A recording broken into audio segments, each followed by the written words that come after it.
ಎಲ್ಲರಿಗೂ ನಮಸ್ಕಾರ. ಇದು ಸುದ್ದಿ ವಿಶ್ಲೇಷಣೆ. ನಾನು ಶಶಿಧರ್ ಭಟ್. ಇದು ನನ್ನ ಡಿಜಿಟಲ್ ವಾಹಿನಿ. ಈ ವಾಹಿನಿಯನ್ನು ಲೈಕ್ ಮಾಡಿ, ಸಬ್ಸ್ಕ್ರೈಬ್ ಮಾಡಿ, ಬೆಲ್ ಐಕಾನನ್ನು ಪ್ರೆಸ್ ಮಾಡೋದಕ್ಕೆ ಮರಿಬೇಡಿ. ಹಾಗೆಯೇ ಶೇರ್ ಮಾಡಿ, ಆದಷ್ಟು ಜನರಿಗೆ ನನ್ನ ಈ ವಿಶ್ಲೇಷಣೆ ತಲುಪಿ. ಅದರಂತೆ ತಮ್ಮ ಕೃಪಾಶೀರ್ವಾದ, ತಮ್ಮ ಪ್ರೀತಿ, ತಮ್ಮ ನಂಬಿಕೆ ಅದೆಲ್ಲ ನನ್ನ ಮೇಲೆ ಇರಲಿ.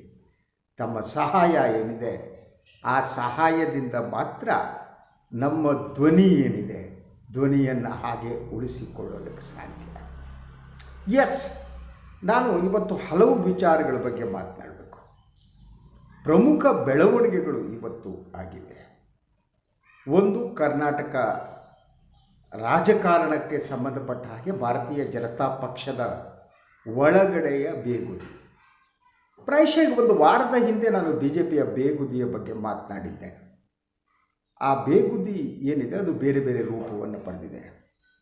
ಕೆಲವೆಡೆ ಪ್ರತಿಭಟನೆಯ ರೂಪವನ್ನು ಪಡೆದಿದೆ, ಕೆಲವೆಡೆ ಪಕ್ಷದ ವರಿಷ್ಠರನ್ನು ಹೆದರಿಸುವ, ಬೆದರಿಸುವ, ಬ್ಲ್ಯಾಕ್ ಮೇಲ್ ಮಾಡುವ ಯತ್ನವನ್ನು ಈಶ್ವರಪ್ಪ ಅಂತವರು ಪ್ರಾರಂಭಿಸಿದ್ದಾರೆ. ಇನ್ನೊಂದು, ಮಾಧ್ಯಮಗಳಲ್ಲಿ ಹೆಚ್ಚು ಚರ್ಚೆಗೆ ಒಳಗಾಗದಿರುವ ಒಂದು ವಿಚಾರ ಇದೆ. ಕನ್ನಡ ಮಾಧ್ಯಮಗಳಲ್ಲೂ ಕೂಡ ಈ ಬಗ್ಗೆ ಚರ್ಚೆ ನಡೀತಾ ಇಲ್ಲ. ಅದು ಚುನಾವಣಾ ದೇಣಿಗೆಗೆ ಸಂಬಂಧಪಟ್ಟದ್ದು. ಈ ಚುನಾವಣಾ ದೇಣಿಗೆಗೆ ಸಂಬಂಧಪಟ್ಟ ಹಾಗೆ ಸರ್ವೋಚ್ಚ ನ್ಯಾಯಾಲಯ ನೀಡಿದ ತೀರ್ಪೇನಿದೆ ಅದು ಹಲವರ ಮುಖವಾಡ ಕಳಚುವಂತೆ ಮಾಡ್ತಾ ಇದೆ. ಅದರ ಜೊತೆಗೆ ಇವತ್ತಿನ ಪ್ರಭುತ್ವ ಯಾವ ಹಂತವನ್ನು ತಲುಪಿದೆ ಅನ್ನೋದು ಕೂಡ ಗೊತ್ತಾಗುತ್ತೆ. ಸ್ಟೇಟ್ ಬ್ಯಾಂಕ್ ಆಫ್ ಇಂಡಿಯಾ ಏನಿದೆ ಅದು ಒಂದು ಬಟ್ಟಂಗಿಯಂತೆ ಕೆಲಸ ಮಾಡ್ತಾ ಇದೆ. ಯಾರ ಬಟ್ಟಂಗಿ ಹೇಳಬೇಕಾಗಿಲ್ಲ. ಆದರೆ ಒಂದಂತೂ ನಿಜ, ಪ್ರಭುತ್ವದ ಇದು ಇಡೀ ಪ್ರಭುತ್ವದ ಒಂದು ಕುಟುಂಬ ಅಂತ. ಈ ಪ್ರಭುತ್ವದ ಕುಟುಂಬದಲ್ಲಿ ಈ ಸ್ಟೇಟ್ ಬ್ಯಾಂಕ್ ಆಫ್ ಇಂಡಿಯಾ ಕೂಡ ಇದೆ ಅನ್ನೋದು ಬಹಿರಂಗ ಆಗ್ತಾ ಇದೆ. ಈ ಪ್ರಭುತ್ವದ ಕುಟುಂಬ ಅಂದರೆ ಯಾವುದೊಂದು ಕುಟುಂಬವಾದ, ಪರಿವಾರವಾದ ಅಂತ ಮೋದಿಯವರು ಮಾತನಾಡ್ತಾ ಇದ್ದರು. ಈಗ ಮೋದಿಯವರ ಪರಿವಾರ ಯಾವುದು ಅನ್ನೋದು ಬಹಿರಂಗ ಆಗ್ತಾ ಇದೆ. ಮೋದಿಯವರು ಒಂದು ಕಡೆ ಪ್ರಚಾರದ ಮೇಲೆ ಪ್ರಚಾರವನ್ನು ಪಡೆದಿದ್ದಾರೆ. ಭಾರತವೇ ನನ್ನ ಕುಟುಂಬ ಅನ್ನುವ ಮಾತನ್ನು ಅವರು ಆಡ್ತಾ ಇದ್ದಾರೆ. ಆದರೆ ಈಗ ಏನು ಸ್ಟೇಟ್ ಬ್ಯಾಂಕ್ ಆಫ್ ಇಂಡಿಯಾ ಈ ದೇಣಿಗೆಯ ಬಾಂಡ್ಗೆ ಸಂಬಂಧಪಟ್ಟ ಹಾಗೆ ಕೊಟ್ಟ ವಿವರಗಳೇನಿವೆ ಆ ವಿವರಗಳ ಬಗ್ಗೆಯೂ ಕೂಡ ಸರ್ವೋಚ್ಚ ನ್ಯಾಯಾಲಯ ಕೆಲವೊಂದು ಆಕ್ಷೇಪವನ್ನು ವ್ಯಕ್ತಪಡಿಸಿದೆ.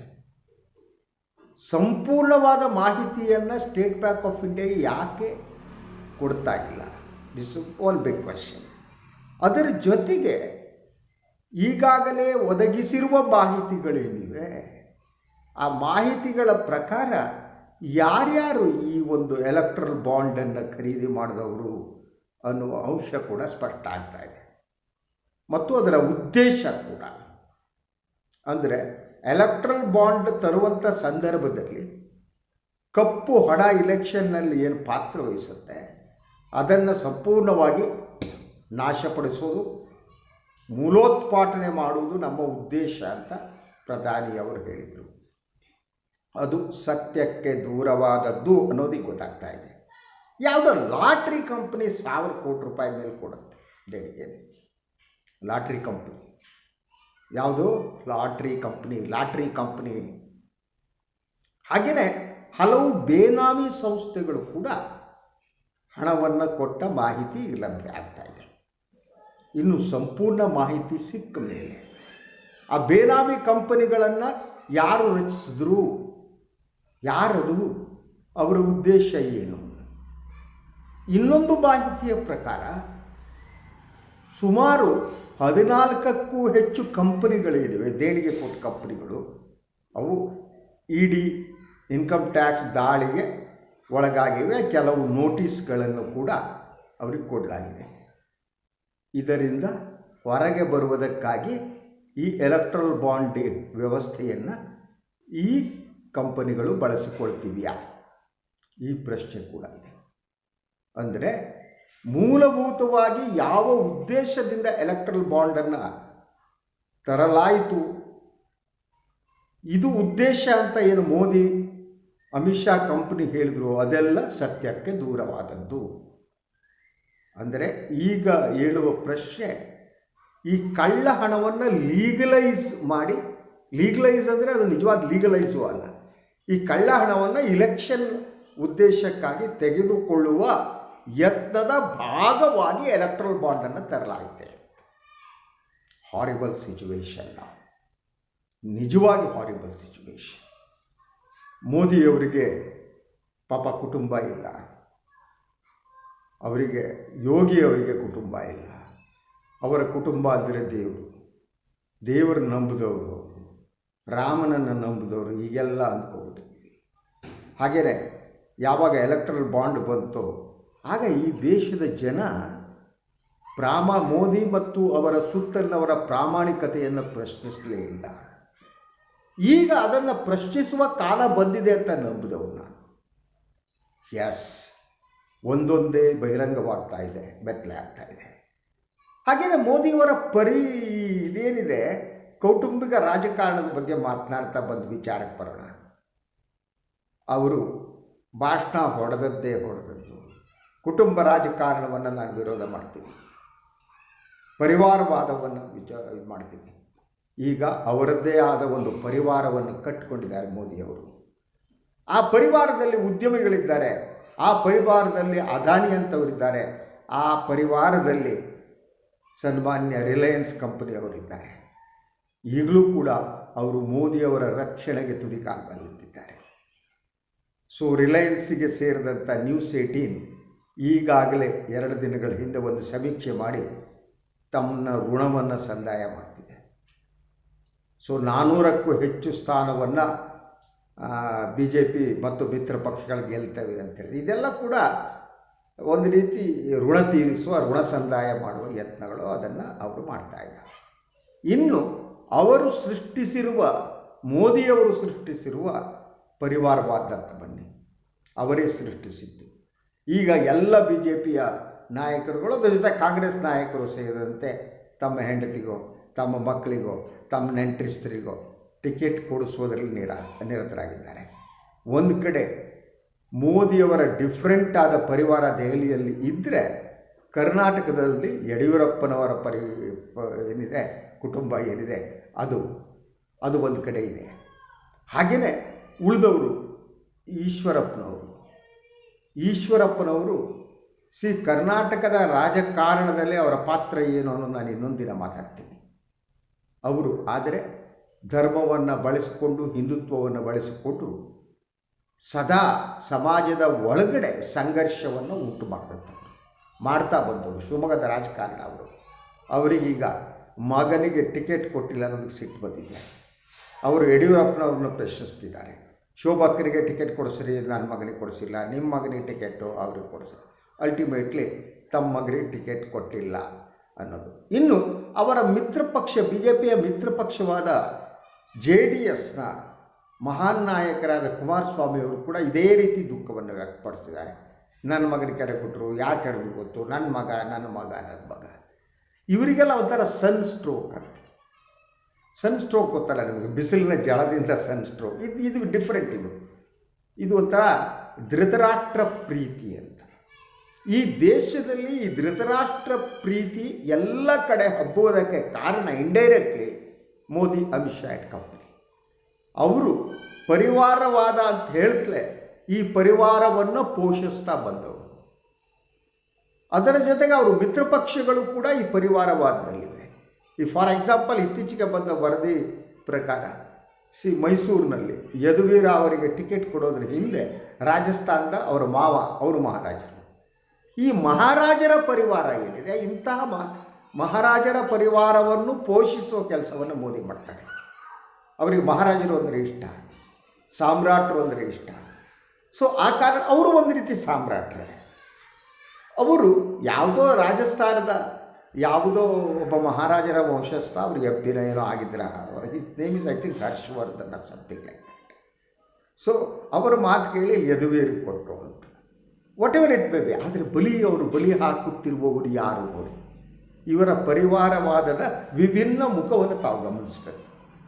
ಅವರು ಕೆಲಸಕ್ಕೆ ಬಾರದ ತೇಜಸ್ವಿ ಸೂರ್ಯನಿಗೆ ಟಿಕೆಟ್ ತಪ್ಪಿಸಲ್ಲ. ಆದರೆ ಪಾಪ ಈ ಮನುಷ್ಯ, ಈ ಮೈಸೂರಿನವನಿದಾನಲ್ಲ ಹುಂಬ, ಅನುಮಾನ ಬೇಕಾಗಿಲ್ಲ, ಮಹಾನ್ ಹಿಂದುತ್ವ ಅಂತ ಹೇಳಿದ್ರು, ಅವ್ರನ್ನ ಬಲಿ ಹಾಕಲಾಯಿತು. ಇನ್ನೂ ಅವರು ಬಲಿ ಹಾಕಿದವರಲ್ಲೂ ನೋಡಿ, ಪ್ರಹ್ಲಾದ್ ಜೋಶಿಯನ್ನು ಬಲಿ ಹಾಕಲ್ಲ ಅವರು. ಪ್ರಹ್ಲಾದ್ ಜೋಶಿ ಆಗಲಿ, ಹಾಗೆಯೇ ತೇಜಸ್ವಿ ಸೂರ್ಯ ಆಗಲಿ, ಅಂಥವರನ್ನು ರಕ್ಷಣೆ ಮಾಡ್ತಾ ಉಳಿದವರನ್ನು ಬಲಿ ಹಾಕುವ ಕೆಲಸವನ್ನು ಅವರು ಮಾಡ್ತಾರೆ. ಅವರ ಪರಿವಾರದಲ್ಲಿ ಈ ನಾಗಪುರದಿಂದ ಬಂದಂತಹ ಕೇಶವ ಶಿಲ್ಪದಿಂದ ಬಂದಂತಹ ಈ ಜನ ಇದ್ದಾರೆ. ಅಂದರೆ ಇಲ್ಲಿ ಜನಿವಾರವೇ ರಾಜಕಾರಣವನ್ನು ನಿರ್ದೇಶಿಸ್ತಿದೆ ಅಂತ. ಈ ಜನಿವಾರದ ಅಡಿಯಾಳಾಗಿ ಸನ್ಮಾನ್ಯ ಮೋದಿ ಸಾಹೇಬರು ಕೆಲಸ ಮಾಡ್ತಾರೆ. ಅವರಿಗೆ ಡೈರೆಕ್ಷನ್ ಬರೋದೇನಿದೆ, ನೀವು ಈ ಕರ್ನಾಟಕ ಈ ಕೊಟ್ಟ ಟಿಕೆಟ್ನ ನೋಡಿ, ಅತಿ ಹೆಚ್ಚು ಲಿಂಗಾಯತರಿಗೆ ಕೊಟ್ಟಿದ್ದಾರೆ, ಆಯಿತಾ. ಅದು ಬಿಟ್ಟರೆ 2 ಬ್ರಾಹ್ಮಣರಿಗೆ ಕೊಟ್ಟಿದ್ದಾರೆ. ಔಟ್ ಆಫ್ 28% ಆಯಿತು. 20 ಸೀಟ್ನಲ್ಲಿ 2 ಸೀಟನ್ನು ಬ್ರಾಹ್ಮಣರಿಗೆ ಕೊಟ್ಟಿದ್ದಾರೆ. ಬ್ರಾಹ್ಮಣರನ್ನು ಮುಟ್ಟುವ ಧೈರ್ಯ ಮೋದಿಯವರಿಗಿಲ್ಲ, ಅಮಿತ್ ಶಾ ಅವರಿಗೂ ಇಲ್ಲ. ಅವರ ನಿಯಂತ್ರಣದಲ್ಲಿದ್ದಾರೆ. ಜನಿವಾರ ಅನ್ನುವುದು ಕೇವಲ ಸಾಂಕೇತಿಕವಾಗಿ ಉಳಿದಿಲ್ಲ ಈಗ. ಸೊ ಜನಿವಾರ ಅನ್ನುವುದು ಮೋದಿಯವರ ಕೊರಳ ಹಗ್ಗವಾಗಿ ನಿಂತಿದೆ. ಎಸ್. ಸೊ ಅದು ಸ್ವಲ್ಪ ವ್ಯತ್ಯಾಸ ಆದರೆ ಅದು ಮೋದಿಯವ್ರನ್ನ ಎಳೆಯಬಲ್ಲದು, ಅದು ಯೋಗಿ ಆದಿತ್ಯನಾಥರನ್ನ ಎಳೆಯಬಲ್ಲದು. ಆ ಕಾರಣಕ್ಕೆ ಅವರು ಯಾರನ್ನು ಟಚ್ ಮಾಡೋ ಸ್ಥಿತಿಯಲ್ಲಿಲ್ಲ.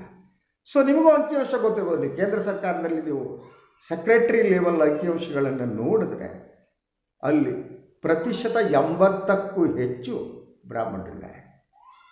ಅಂದರೆ ಆಡಳಿತ ನಡೆಸುತ್ತಿರುವವರು ಬ್ರಾಹ್ಮಣರೇ. ಅವರು ಹೇಳಿದಂತೆ ಕುಣಿತಾ ಇರುವವರು ಮೋದಿಯವರು. ಅವರ ಪರಿವಾರವನ್ನು ನಿಯಂತ್ರಿಸುತ್ತಿರುವವರು ಇದೇ ನಾಗ್ಪುರದ ಜನ. ಅವರ ಪರಿವಾರದ ಸೂತ್ರ ಅಂದರೆ ಜನಿವಾರವೇ ಆಗಿದೆ, ಇನ್ಯಾವುದೂ ಅಲ್ಲ. ಆ ಕಾರಣಕ್ಕಾಗಿ ಯಾರು ಈ ಹಿಂದುಳಿದ ವರ್ಗದವರು, ಶೂದ್ರ ಜನ ಏನಿದ್ದಾರೆ ರಾಜಕಾರಣಿಗಳು, BJPಗೆ ಹೋಗ್ಬಿಟ್ಟು ಅಲ್ಲಿ ಇವರಿಗಿಂತ ದೊಡ್ಡ ಬಾಯಲ್ಲಿ ಮಾತಾಡ್ತಾ, ಕಾಲಾಳುಗಳಂತೆ ಓಡಾಡ್ತಾ, ಅಲ್ಲೆಲ್ಲೋ ಬೆಂಕಿ ಹಚ್ತಾ, ಅಲ್ಲೆಲ್ಲೋ ಸಂಘರ್ಷವನ್ನು ಉಂಟು ಮಾಡ್ತಾ, ಮುಸ್ಲಿಮರ ವಿರುದ್ಧ ಪ್ರತಿಭಟನೆಗಳನ್ನ ಮಾಡ್ತಾ, ಮುಸ್ಲಿಮರನ್ನ ಟಾರ್ಗೆಟ್ ಮಾಡ್ತಾ, ಅದರ ನಂತರ ದಲಿತರನ್ನ ಟಾರ್ಗೆಟ್ ಮಾಡ್ತಾ, ಇಡೀ ಸಮಾಜದಲ್ಲಿ ಅಶಾಂತಿಯನ್ನು ಉಂಟು ಮಾಡೋದಕ್ಕೆ, ಶಾಂತಿಯನ್ನು ಕದಡುವುದಕ್ಕೆ ಅವರು ಈ ಪ್ರತಾಪ್ ಸಿಂಹ ಅಂತವ್ರನ್ನ ಇನ್ನೊಂದು ಬಳಸ್ಕೊತಾರೆ. ಪ್ರತಾಪ್ ಸಿಂಹನ ಬಿಟ್ಬಿಟ್ಟು ಗುಂಬಜ್ಜಿದ್ದು ಒಂದು ಗಲಾಟೆ ಆಗಿತ್ತು ಮೈಸೂರಿನಲ್ಲಿ, ನಿಮ್ಗೆ ಗೊತ್ತಿರ್ಬೋದು. ಬಸ್ ಸ್ಟ್ಯಾಂಡ್ನಲ್ಲಿ ಗುಂಬಜ್ ಹಾಕ್ಬಿಟ್ಟು ಕೂಗಾಡೋದು. ಈಗ ಅದೇ ಗುಂಬಜ್ಜಿಗೆ ಕೆಳಗೆ ಹೋಗಿ ಕೂತ್ಕೊಂಡು ಪ್ರಾರ್ಥನೆ ಮಾಡಬೇಕು ಪ್ರತಾಪ್ ಸಿಂಹ.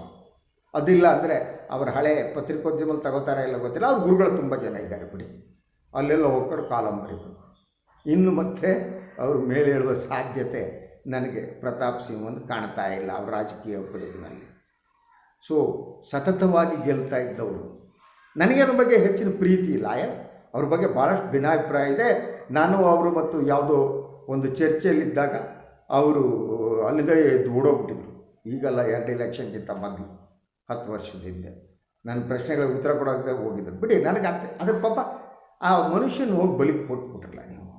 ನಿಮ್ಗೆ ಉಳಿದವ್ರು ಬಲಿ ಕೊಡೋಕ್ಕೆ ಯಾಕೆ ಶಕ್ತಿ ಇಲ್ಲ? ಅದಕ್ಕೆ ಕಾರಣ ಏನು ಗೊತ್ತಾ? ನಮ್ಮಲ್ಲಿ ಒಂದು ಬಲಿಯ ಪರಂಪರೆ ಇದೆ, ತಾವು ಗಮನಿಸ್ತಾ ಬನ್ನಿ. ಆ ಬಲಿಯ ಪರಂಪರೆ, ನೀವು ಕೋಳಿಯನ್ನು ಬಲಿ ಕೊಡ್ತಾರೆ, ಕುರಿಯನ್ನು ಬಲಿ ಕೊಡ್ತಾರೆ ಅಲ್ವಾ? ಹುಲಿಯನ್ನು ಯಾರಾದ್ರೂ ಬಲಿ ಕೊಡ್ತಾರೆ ಅಂದರೆ ಸಿಂಹವನ್ನು ಬಲಿ ಕೊಡ್ತಾರಾ? ಕೊಡಲ್ವಲ್ಲ. ಬಲಿಯಾಗುವುದು ದುರ್ಬಲ ಪ್ರಾಣಿಗಳು. ಈ ಜಾತಿಯ ವ್ಯವಸ್ಥೆಯಲ್ಲಿ ತುಳಿತಕ್ಕೊಳಗಾದ ಅಂಥ ಜನ ಏನಿದ್ದಾರೆ ಅವರನ್ನು ಬಲಿ ಕೊಡುವ ಒಂದು ಪರಿವಾರವಾದವನ್ನು ಮೋದಿ ಇಲ್ಲಿ ಸ್ಥಾಪಿಸಿದ್ದಾರೆ. That is the situation. ಉಳಿದ ವಿಚಾರದ ಬಗ್ಗೆ ಮತ್ತೆ ಮಾತನಾಡ್ತೀನಿ. ಇದು ಇವತ್ತಿನ ನನ್ನ ಸುದ್ದಿ ವಿಶ್ಲೇಷಣೆ. ತಾವು ನನ್ನ ವಾಹಿನಿಯನ್ನು ಲೈಕ್ ಮಾಡಿ, ಸಬ್ಸ್ಕ್ರೈಬ್ ಮಾಡಿ, ಬೆಲ್ ಐಕಾನ್ನ ಪ್ರೆಸ್ ಮಾಡೋದಕ್ಕೆ ಮರಿಬೇಡಿ. ಹಾಗೆಯೇ ಸಾಧ್ಯ ಆದರೆ ದಯವಿಟ್ಟು ನನಗೆ ಸಹಾಯ ಮಾಡಿ.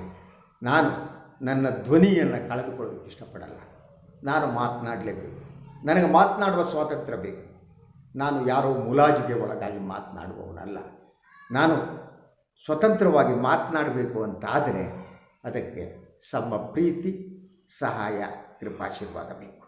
ಇರುವೆ, ಎಲ್ಲರಿಗೂ ಒಳ್ಳೆಯದಾಗಲಿ. ನಮಸ್ಕಾರ.